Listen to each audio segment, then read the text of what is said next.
सबसे अच्छा कर्म कौन सा होता है।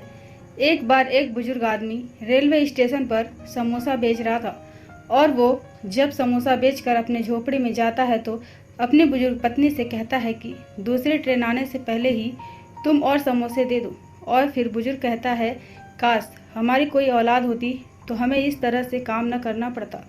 वो हमें इस बुढ़ापे में कमा कर 2 रोटी तो खिलाता। हमें औलाद नहीं है, इसलिए हमें इस बुढ़ापे में काम करना पड़ रहा है।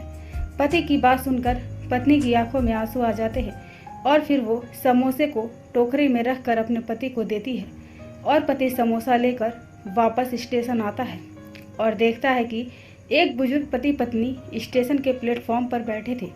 उस बुजुर्ग ने ध्यान नहीं दिया और फिर जब वह शाम को समोसा बेचकर अपने घर जा रहे थे तब उन्होंने देखा कि वो बुजुर्ग पति पत्नी अभी भी वहीं बैठे हैं। तब वो बुजुर्ग व्यक्ति उन पति पत्नी के पास जाते हैं और पूछते हैं कि आप सुबह से यहीं बैठे हैं, आपकी कौन सी ट्रेन है, आप बताइए, मैं बताता हूँ कि कौन सी ट्रेन कब और किस प्लेटफॉर्म पर लगेगी।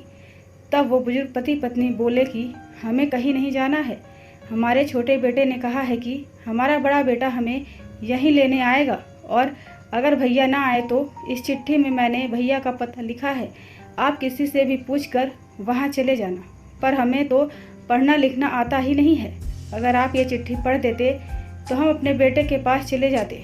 फिर उस बुजुर्ग ने चिट्ठी लिया और पढ़ने लगा। चिट्ठी पढ़ते ही वो ज़मीन पर गिर पड़ा। उस चिट्ठी में लिखा था कि ये हमारे माता पिता है, जो कोई भी इस चिट्ठी को पढ़ रहा हो कृपया वो इन्हें किसी वृद्ध आश्रम में छोड़ दे, धन्यवाद।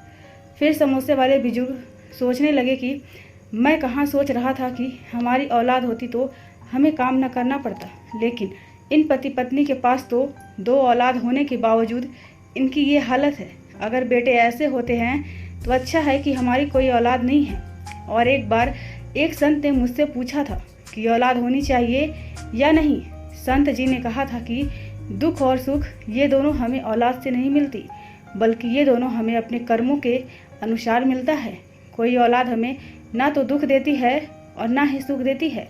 यदि आपके कर्म अच्छे होंगे तो आपको कहीं अकेले बैठे हुए भी सुख मिल जाएगा, फिर आपके पास कोई औलाद हो या ना हो। और यदि आपके बुरे कर्म होंगे तो आप किसी राजगद्दी पर भी बैठे होंगे तो भी आप दुखी रहेंगे, फिर चाहे आपकी कितनी भी संतान क्यों न हो। हमारे सुख और दुख हम खुद तय करते हैं, इससे हमारे औलाद का कोई कनेक्शन नहीं होता। माता पिता से बढ़कर इस पूरी दुनिया में कोई तीर्थ नहीं है। उनकी सेवा, आदर, सत्कार और सम्मान ही हमारा सबसे बड़ा और अच्छा कर्म है। यदि आप दूसरों का भला करोगे तभी आपका भी भला होगा। दोस्तों, ये कहानी आपको कैसी लगी? अगर कहानी अच्छी लगे तो वीडियो को लाइक करें, शेयर करें और नए हैं तो हमारे चैनल को सब्सक्राइब करें। Thank you.